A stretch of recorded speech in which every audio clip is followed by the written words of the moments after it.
Aujourd'hui, dans notre rubrique vinylique, Une intro, une info. pour la BO d'Aliens de James Cameron, le compositeur James Horner était tellement saoulé par la production qu'il a tout composé en speed et qu'il a enregistré le score en 4 jours. Malgré ça, il a été nommé aux Oscars pour son boulot et sa BO est si efficace qu'elle a ensuite été utilisée dans des dizaines de bandes annonces. Un bout de sa composition a même été utilisé dans le film Die Hard. Plein de films donc et plein de bandes annonces avec du James Horner. C'est ce Absolument. qu'on appelle la Légion d'Horner.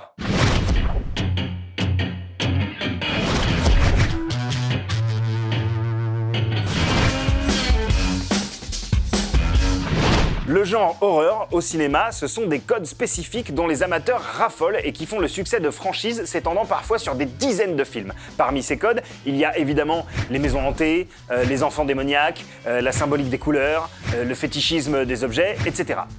What was living behind that boy's eyes was purely and simply evil.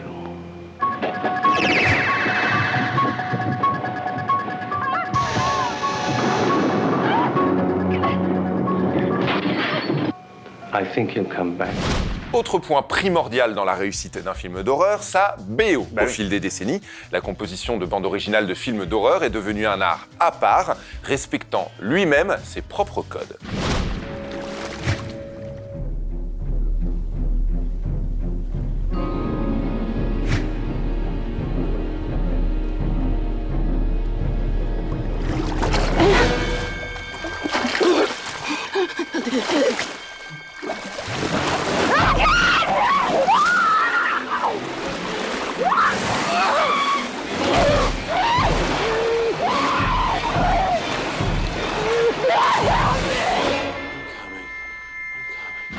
La BO de films d'horreur est une manne culturelle extrêmement riche, pleine de courants, de sous-genres, d'artistes cultes, d'œuvres monumentales et de pépites méconnues. Un livre propose une plongée dans cet univers, Blood on Black Wax, Horror Soundtracks on Vinyl. À une époque où les rééditions en vinyle de BO rares s'arrachent, où les pressages originaux partent à prix d'or et où de plus en plus de fans deviennent des collectionneurs avisés, il était grand temps qu'un livre se penche sérieusement sur le sujet.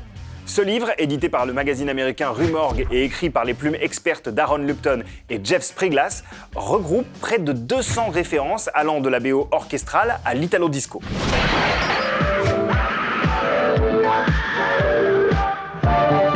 I've read all your books, Mr. Neal. The book deals with a murder committed with an old-fashioned open razor, right? This girl, too, was killed with a razor, and your book's pages stuffed into her mouth. Can I ask you something? If someone is killed with a Smith & Wesson revolver, do you go and interview the president of Smith & Wesson? En plus d'être un bel objet pop qui rehaussera assurément la qualité de votre intérieur en termes de déco, Blood on Black Wax est bourré d'analyses d'œuvres, d'études de pochettes, d'interviews des maîtres du genre tels que John Carpenter. C'est un peu le livre ultime sur le sujet. Vous y apprenez, par exemple, que Thomas Bangalter et Guy Manuel de Homem Christo, les deux membres de Daft Punk, se sont rencontrés à une séance du film Phantom of the Paradise de Brian De Palma et que l'idée d'être costumé et de porter des casques sur scène est inspirée par le film de Brian De Palma. Des années plus tard, les Daft inviteront Paul Williams, le compositeur de la BO de Phantom of the Paradise, à collaborer à l'album Random Access Memories, bouclant ainsi la boucle. J'aime bien quand on apprend vraiment des trucs.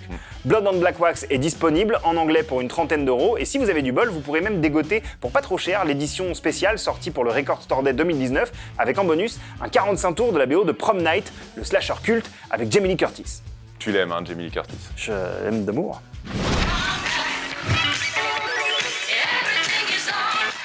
Tonight, someone has come to the prom alone. Someone who watches in the silent corridors.